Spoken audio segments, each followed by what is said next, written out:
Hello, everybody, and welcome to. What had happened Look was. at that, throwing the gang signs. What had happened was. I love it. I love it. I love it. My name is Karyn Bryant. I'm Angela Overkill Hill. So, hey, yeah, I don't have a nickname. I guess people just say KB. Uh, KB, I like KB, yeah. but you could be called the Heat. Oh, Oh, I could be. Karen the Heat, I Bryant. could be.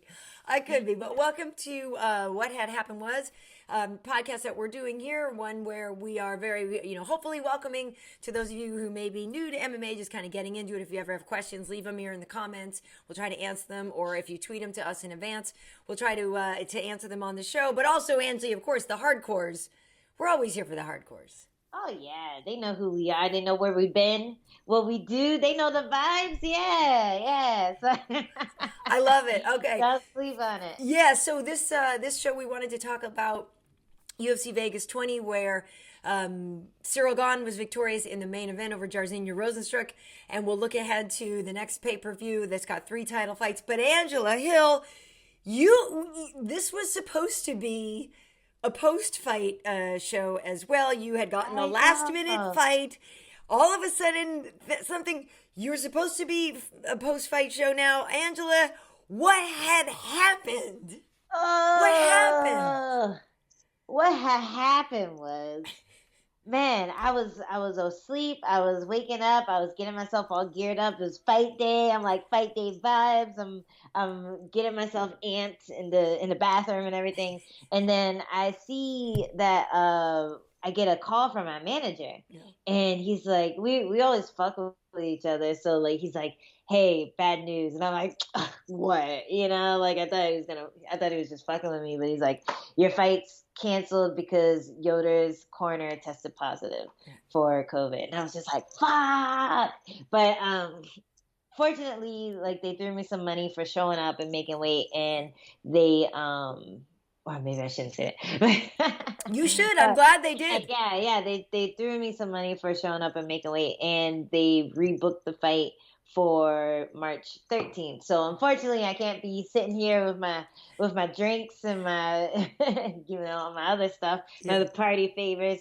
I have to sit here like a square and not do anything, drink water still. But yeah, luckily they rescheduled us for March 13th, so it's gonna be in 2 weeks, and yeah, hopefully everything goes smoothly. But man, these fights are falling out like crazy, which is the main reason I was so excited to book this fight. Because you never know, like you can go through an 8-week fight camp like I did last time, and then the week of the fight, your fight gets canceled. So this time I got a little closer to fighting. I was fight day ready to fight.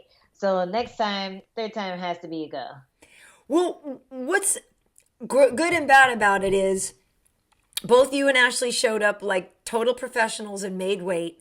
So I applaud both of you, and I love that. I think that's something that really a lot of people need to see and recognize, Yeah. because a lot of people do get the 8-week camp and still show up overweight. And we didn't even talk about it on the last show, but the guy who missed by 11 pounds or something, which is I know. insane. And Well, I so did the hear fact that both of something you, about. what, say again?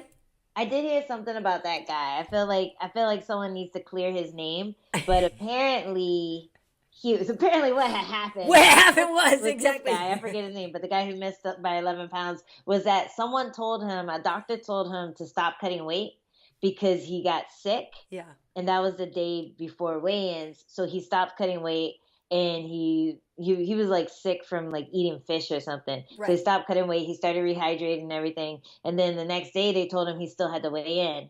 And he's like, "Wait, you told me to stop cutting weight. Like, why do I have to wait?" So I think there might have been a language barrier Yeah, thing, okay. but like, yeah, I heard that from one of my Brazilian friends. Okay. Okay, regardless. But I Regardless if feel it's bad if that's what happened. I feel horrible that his name has just been dragged all through everywhere. sure. Sure, it's true. Yeah, now he's got the biggest weight miss. Yeah, I agree. To Bad make things happen, records. and I agree that sucks. My Yeah. point was I was just saying, good on you and Ashley for both making weight, and Well, like total professionals. But one thing I did want to ask you, and this is kind of what I had asked you, you had said it to me while we were messaging over the weekend, and actually it's the same thing we had kind of touched on. the week before when we were talking about Chaz Skelly not being able to fight. And the fact that they've booked this now for you basically 2 weeks from now, how difficult is it going to be for you to cut weight again? And maybe what's the sort of pro and con of this fight getting moved for 2 weeks from now? It really depends on the athlete again, but for me and Yoder, obviously we were able to make weight in a week's time. So 2 weeks is even better. We have more time to diet, more time to eat clean. Like I wasn't eating clean at all. The last couple of pounds are always a little harder when you're not as fit because you're not as, you just don't sweat as much, you know? Your body's not as hydrated and it's not working on as much clean fuel as you usually are when you're in fight camp. But for me, it's not going to be hard. It's just because the memory of cutting weight is so recent, it's really going to suck, like, getting started. Like, that's the worst part. Like, it's traumatic. It's a traumatic experience. You stop eating for 24 hours. You start your water cut. Like, I usually do it about 12 hours before weighing in, but your mouth is so dry, you have no energy. If you stand up too fast, you want to pass out. Like, I've passed out cutting 1 pound of weight just because I got up really fast and I didn't have much water in my system. So it's a dangerous process. It's a little traumatic. You definitely feel like you're dying for a little bit. And, once you rehydrate and everything, you feel good to go. But yeah, that being such a recent memory, feeling that miserable is going to make it really hard to get the process started again. Yeah, it's incredibly difficult. I applaud all of you for doing it. It's a crappy part of your job. I would be terrible at it. I would be terrible at it. I don't. It's funny because it's not like I need to eat all the time, but when I want to be able to eat. I think it would be the denial part of it that really would just. Not, and knowing it's just right there and you can't have it, that would make me crazy. But I will say I am critical of fighters when they miss weight because it just is part of your job. So as crappy as it is, you did sign the contract and I do believe people should make weight. Regardless, you did it. Hopefully both you and Ashley can do it again. I have 100% faith in you that you guys will and you'll have a great fight. It's just going to suck. We'll get her done. We're professionals. Yeah, if you can't make the weight, I think you should move up. I think that's the easiest way to do it. But I would dread cutting to 105 because I fought at 105 a few times back in the day. Yeah. And oh my God, every time I cut weight, I'm like, no, I could maybe make 105. And then I cut weight and I'm like, fuck this. Why do people do this? Why would anyone do this? I always think of Kenny Florian. Yeah. Cutting down. I'm like, oh, how could people do this to themselves? But it's brutal. Yeah. And how tall are you? I'm like in between 5'3", 5'4". Oh, okay. I'm in the middle-ish. Tall. I'm a tall strawweight. You are a tall strawweight. Okay, well, let's talk UFC Vegas 20. Main event was the heavyweight. Ciryl Gane, Jairzinho Rozenstruik.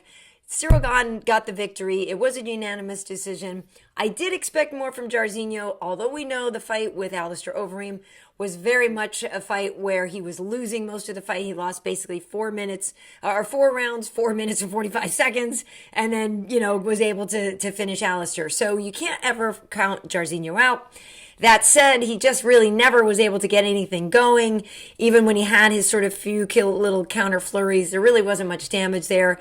On the flip side, Ciryl did control the action and did everything and was very peppy and bouncy and in and out. But there really wasn't a lot of damage, and I don't know that he won a ton of people over going, oh my God, now I got to see this guy fight.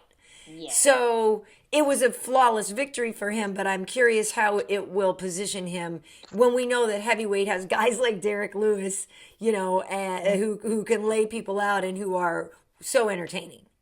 Yeah. Well, Derek Lewis has had some snoozers too. So I think in the recent, or what do you call it? In the short area, the short memory version. Yeah, short attention span.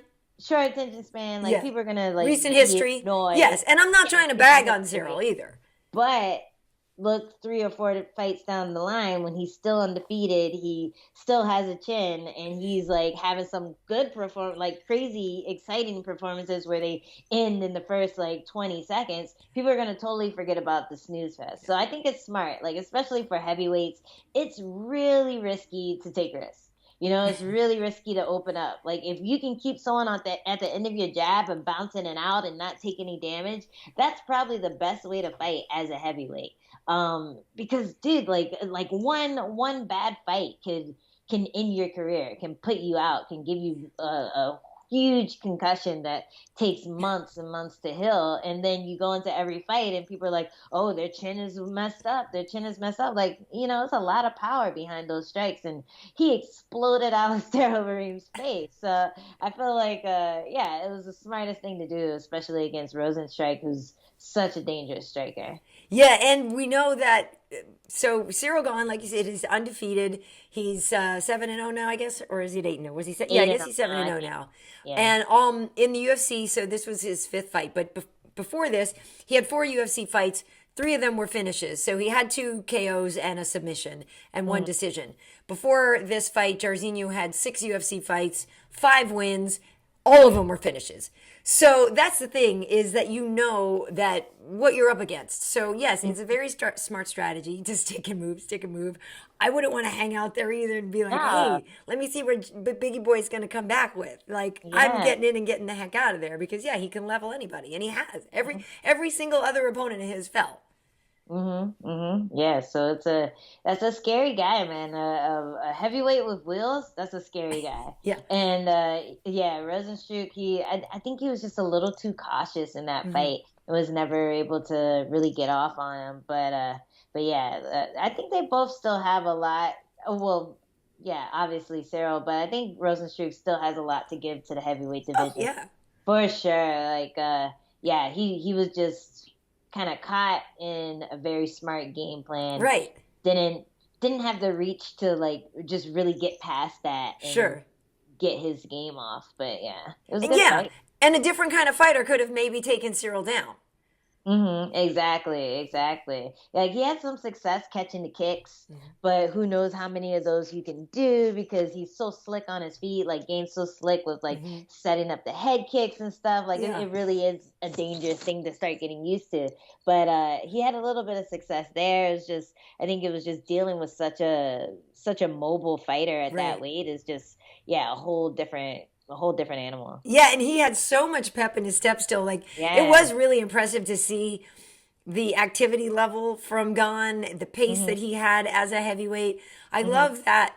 And I kind of feel like Stipe, I don't know if he was the beginning of it, but guys like Stipe who were more of a fit heavyweight. It used to be the kind of Roy Nelson's, and then it got to be a much more fit, athletic guy. Then you got your Francis Ngannou types and stuff like that. So I love that we're seeing somebody like Ciryl, and of course Ciryl and Francis from the same gym initially back in France.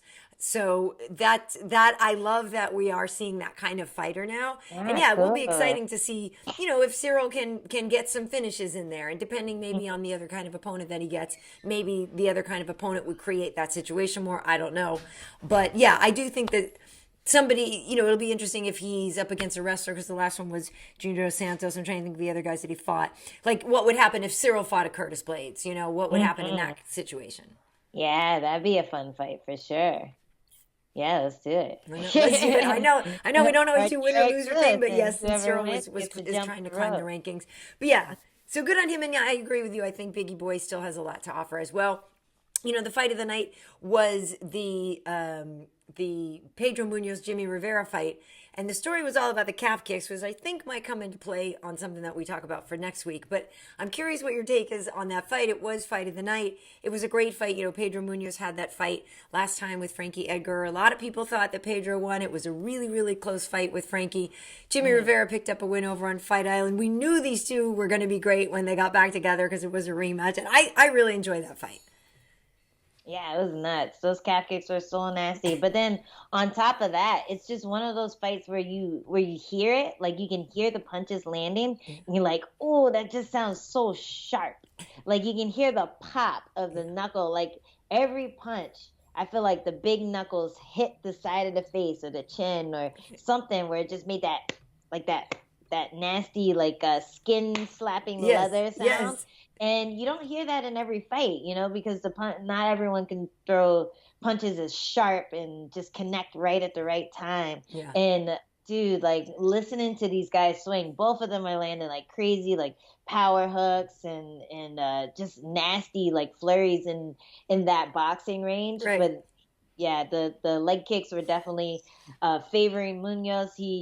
His were just heavier, and I felt like a lot of times when you land the leg kicks first, then even if you go leg kick for leg kick after that, whoever landed the calf kicks first, they're gonna win.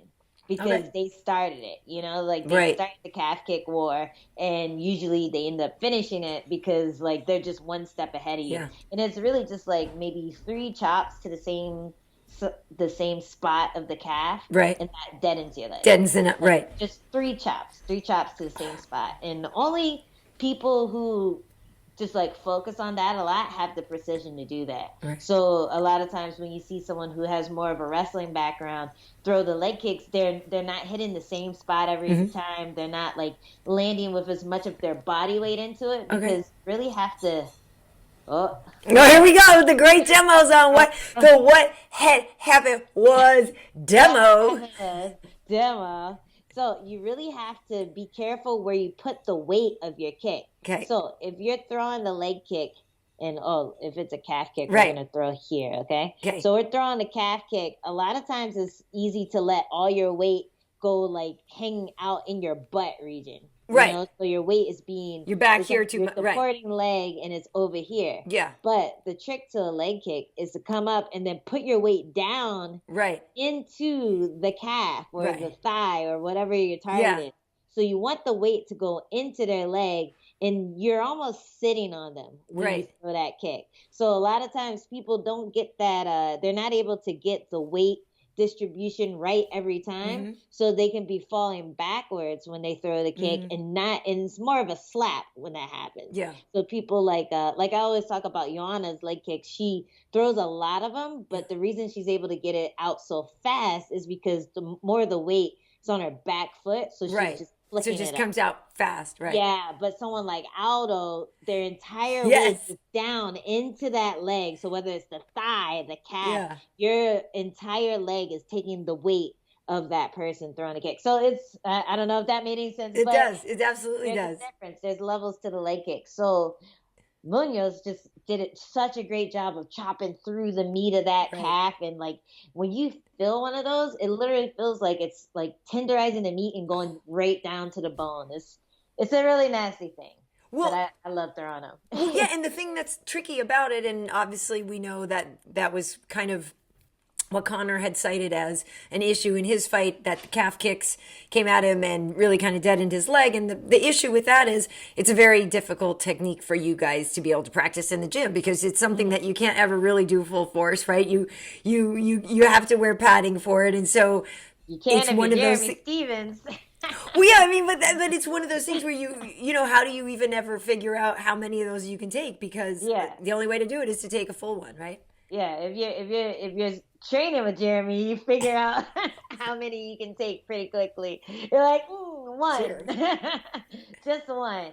It's just a really nasty kick, and really the only way to defend it is to either, from my experience, is to get out of the way or to counter them as they're throwing it to discourage them from doing it a lot. So like the counter I think is most effective is just to post when they throw it. Then you're pushing their weight backwards so that they're, even if they were going to throw a good leg kick, they end up throwing the one where their balance is off. Right. And it's more of a slap. So posting while they throw the leg kick can help, or just checking. But because of where it is, even if you check shin to shin, it's still gonna hurt. Yeah. So it's just a nasty little bastard of a strike. Yeah. It's brutal. It's brutal, and it totally changes fights, and it seems to be a weapon that really can win fights for people. So, congratulations to Munhoz. In that, I know everybody writes that one down. Well, yeah, I do want to look ahead to the pay-per-view. There are 3 title fights.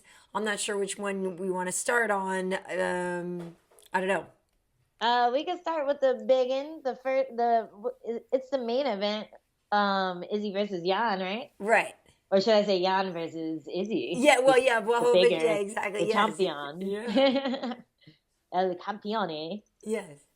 Yeah. I'm excited for that fight. I really don't know what's gonna happen. I feel like Adesanya can use his speed and use his variety of strikes to his advantage, uses like footwork and all that good stuff. But Jan is so good at pressing people back, and we've seen that every now and then when Adesanya does get caught, it's like off of a flurry or off of a blitz, and he runs out of space in the octagon and hits the wall. And Jan's so good at cornering people that way. He's so good at just like blasting through, getting them all the way across the other side of the cage, and then landing that last shot that's the one they don't expect. So man, I'm really curious to see whose style comes out on top. You know, it's interesting because when I'm ever on the air with talking about Jan, I kind of describe him as a meat and potatoes fighter, but I mean it as a compliment. You know what I mean? Because the meat and potatoes, those are the essentials, and those things you can. That's providing a hearty meal. You know what I mean? So some of the things that about him, it's not that he's the flashiest guy at this thing or the guy that you know is the best at that or the most noticeably excels at this thing. He's just great at so many things and all the essentials that you need. He's just totally competent in those areas. And then you add the legendary Polish power that he talks about. And I actually was over at Fight Island. I was working that show. I thought he was going to win that fight. I did pick him to win that one. And yeah, he didn't even make it look that difficult, and we know what a great fight that Dominic had given John. Yeah, it's tough to say because I know what you're talking about with Izzy when the one who damaged him the most was Kelvin, right? Kelvin's the one who really has pushed Israel, I think, the hardest and caused the most damage. And if it wasn't for that ill-timed, changing of levels, right, we don't know what could have happened, right? What could have happened? We really don't know. So Israel is so gifted and so clever and so agile, and so I do believe that a lot of times he's a few steps ahead. But I don't know what'll happen because I do think he's going to get touched on the chin, and I don't know. We'll see how much he can take. It's like watching a really good daredevil, right? Yeah. Like you're like, okay, I know he can jump. I know he can jump 20 cars, but he's going for 50 cars this time. Right. Like, I don't know if I don't know. And then when he makes it, you're like, oh, of course. He always makes it. But there's always that one time when something goes wrong. Right. So he's really just playing with fire right now. Yeah. Because he says he's not gaining weight for the fight. He's going to fight at his middleweight size. And yeah, that's just like really scary. But the thing is I stand Izzy so hard. Like I'm so like you know what I mean? Like so I'm trying to be like I don't know. Like if he's ready, I'm like, who am I kidding? Like I think that guy's amazing. Like you know what I mean? Like he's such a great champ. I think he's incredible. I love his style. I love his vibe. Like just ever the very first time of meeting him, the way he carried himself, you just knew that he was special. There was something different about him than the way that he also can fight. So yeah, I think he's fantastic. And so yeah, absolutely. If he does it, I'll be like, totally. Of course, I knew he could totally do that. Of course, he was gonna make the jump. Yeah, obviously. Yeah, it's easy. But I will say this, and if you want to make picks here on what had happened was, you may. I generally don't unless I feel like it's a real lock. Or like if one of my really good friends is fighting somebody that I don't like, which doesn't really happen, but yeah. So I don't generally make picks. So on that one, especially too, I think that is going to be very difficult. I also think. What's your? I do think Aljamain could submit Jan. Really? I do. Interesting. I can see it after what he did to Sandhagen. I can totally see it. But that's why. The one thing I don't think Jan does is give up his back. Right. Like if he gives up his back, it's in a motion where he is back facing whoever he's fighting like immediately, or he just rolls and grabs their leg and creates a scramble. So I think he's a little more aware of the back take. Right. Or just he's shown such good scrambles, and even when he clenches, he's just showing like really good awareness of like where he's turning and facing the person and making sure he's not like getting beat, like circled around or whatever. So yeah, I think if he submits him, it's not gonna be the rear naked. I think it's gonna be something else. Like it's gonna be some weird like, I don't know, foot thing or that crazy leg thing. Yeah, I was just what's it exactly called? the Suliev stretching bar? at that time. Yes. Yeah, like you said, yeah, in the scrambles there, I see what you're saying. Yeah, the awareness of Jan to not be taken. But there are times when I think of their body types. Aljamain will have such a reach advantage in that those lanky limbs. I feel like sometimes the leverage that he might be able to create in certain situations where Jan is much more of like a fire plug, short and stocky guy. That will be interesting to me. But this is where I was curious if you think Jan will use some leg kicks or calf kicks because, Aljamain will obviously have that longer reach and that if he's going to be able to get in, how's he going to get in there?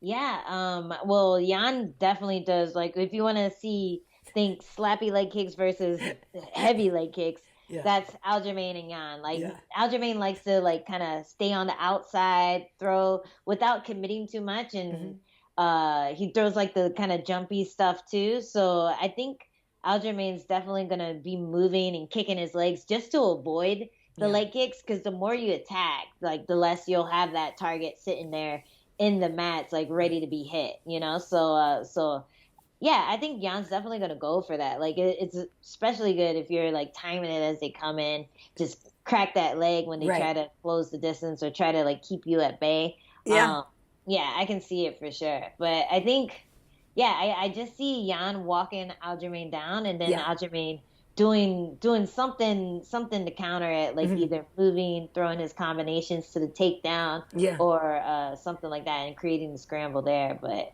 yeah, I think Aljamain's going to try to pick him off from the outside a lot. Well, at least with the striking. It's gonna like I'm curious to see if he can take him down. Like I know he's been training like crazy, and like his Sandhagen fight was so impressive, so I am curious if he's going to be able to just shoot in and grab him. But yeah, I do think if he's smart, he should use his jab a lot because he will have that long reach advantage. But yeah, I'm drinking the Kool-Aid. I'm believing the Aljo stuff when I'm hearing him say like, all I need is one takedown.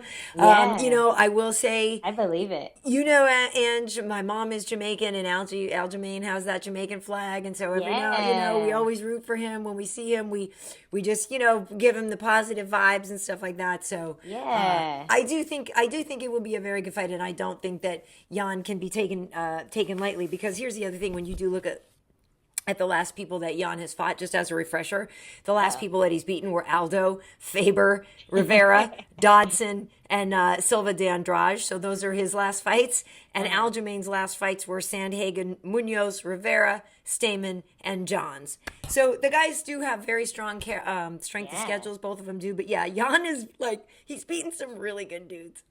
Yeah, he has, but so has Aljo, man. Yep. And Aljo has the experience on top of that, like the experience of fighting at that level. He has a little more of that than Jan does. So yeah, I think he's gonna come in with like a ton of determination, just because it's like one of those moments where you're watching a fighter who has worked his entire career, maybe twice as hard as he thought he was gonna have to work, and he's just so hungry at this point,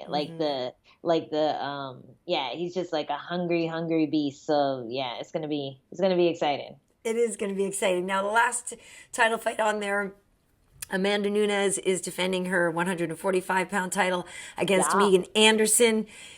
It kind of, to me, no disrespect, but to me, it's sort of like, who's the next victim? I think Amanda is just so much better than every other woman on the roster. Yeah. That in her weight classes, that I just don't think people beat her. Now, obviously, on any given Saturday, anything can happen. But I think on paper, 9.5 times out of 10 she wins. And like I said, that's nothing against Megan. I just think that Amanda is so powerful and just has such a sense of ownership of that title and of the command of the octagon. And she's just fierce. And I don't think that Megan can give her anything that she hasn't already seen and overcome. Yeah, Megan's most impressive win was over Kat Zingano, and I hate that that's the way that it ended. I hated that too. Like I hate that that's a like I really wanted them to get a rematch. I wanted to see how it would actually play out, but it was like this freak accident where a toenail went in the eye, and I've talked to Kat afterwards, and like it was a big deal. Like I've never felt because I've been poked in the eye before, but I've never felt like my vision was gonna be lost from it, you know? So that has to be such a scary experience. And I was really hoping that they'd let them fight it out, like just book a rematch, even though it was a win in Megan's record, like maybe they could just see what would have happened if that freak accident didn't happen. But unfortunately it didn't. But yeah, that was her most impressive win. So it's hard to think that coming off of two wins from unranked opponents that she'd be able to give someone as GOAT as Nunes trouble. Like Nunes is just a GOAT, man. Like she's so good at what she does, and she's only getting better. Like she gets like twice as good same with Shevchenko. Right. Every time Valentina comes out there, she seems twice as good as she was in her last performance. Like she would have kicked her last exactly. They keep leveling up to that's right. Yeah, they're amazing. So it's hard to see Megan getting a win, but obviously there's always a path to victory. So yeah, it's gonna be exciting. But yeah, I think it's worth putting $10 on Megan because it's probably like 16-1 odds or something like that. Yeah, you never know. Well, here's the thing too. Just as a refresher on who their last fights were. Yeah, so Megan's last fight were Norma Dumont Vieira. She knocked her out, and before that, she had beaten Zara Ferran dos Santos, who I believe was debuting in that one. But prior to this, Amanda has beaten Felicia Spencer, Jermaine Durandamy, Holly Holm, Chris Cyborg, Raquel Pennington, Valentina Shevchenko, Ronda Rousey, Misha Tate. Another win over Shevchenko, and then there was I forget another one. I was like, holy cannoli, like. She's, she's just, she's amazing. She's amazing. She's just I'm definitely gonna watch. I'm definitely gonna watch. See what happens. Let's go, Megan. Get that upset. I know, right? And that's the whole thing. Yeah, like I said, it would be incredible, and what a thing it would do for the division to have a changing of the guard there. I mean, that really would be incredible. I know a little while ago people were kind of worried. Did Amanda sound like she was trying to retire? She and Nina just had the baby, and they do seem to be loving that. And that is one thing that will be interesting. Is Amanda now seems even more fired up though to provide for the family. When you look at social media and stuff, like she's really owning that, like taking that role of taking charge of the family. That's what it looks like to me, and I think it's great.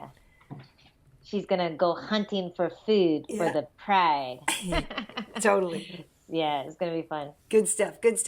All right, cool. Well, so then I guess like you were saying, the advantage of you being able to have these extra couple weeks now. So you said you'll work on your cardio. That means you'll just start up and you're running now. What do you do? Yeah, so now that I have a 2-week fight camp, because it's totally reset, I had to start all over again. Now I have a 2-week fight camp, so get a couple runs in to get that cardio up, and now I at least have time to pick up the intensity for 1 week, so I can really just open up my lungs. Cool. And it's really just about like just making your body kick into gear rather, and hitting pads harder, doing drills with a little more intensity, so you're feeling that lung burn and you're really getting your body pumping, because your body's a machine. And if you haven't like opened up your engines recently, then you can feel a little more sluggish, a little more tired than you usually get. So yeah, it's just a matter of like pushing that cardio this week, trying to stay safe. Not interact with too many people. Thank you. And also try not to get injured too. So those are all the things you want to focus on, and keeping that weight good, which isn't really a problem for me. But like staying clean with the food, no more drinking. I had my little party yesterday, and no more of the other stuff. Cool. Well, yeah, like I said, that it was a bummer that we didn't get to see you. And even I was talking to my mom earlier today, and she's like, what had happened with Angela's fight? She said, I woke up, I started Googling it. She's like, I couldn't find anything about it. What happened? What happened? So had to explain to her what happened. But she's looking forward to seeing it in a couple weeks. Yeah. And I'm Yeah. excited because I'll be working that one, so that'll be fun. Nice. Yeah, Yeah, that'll be fun. Well, so folks should know that if you're looking at this, you might be watching it on my Karyn Bryant YouTube channel or on Angela's IGTV. If you want to listen to it, it is also available for download on Spotify, iHeartRadio, and Apple Podcasts. Just look for What Had Happened Was with us on Twitter. I'm at Karyn Bryant. You can find me at KB Heat at Instagram. Angela, where can everybody find you? Everyone can find me at Angie Overkill on Instagram and Twitter, and probably on your next UFC card. Yes, I hope so. But yeah, thanks for tuning in. And like we said, if you guys have questions or anything, you can leave them in the comments or just tweet to us during the week, and I'll try to answer them. Yeah. Bye, guys. What happened? What? See ya.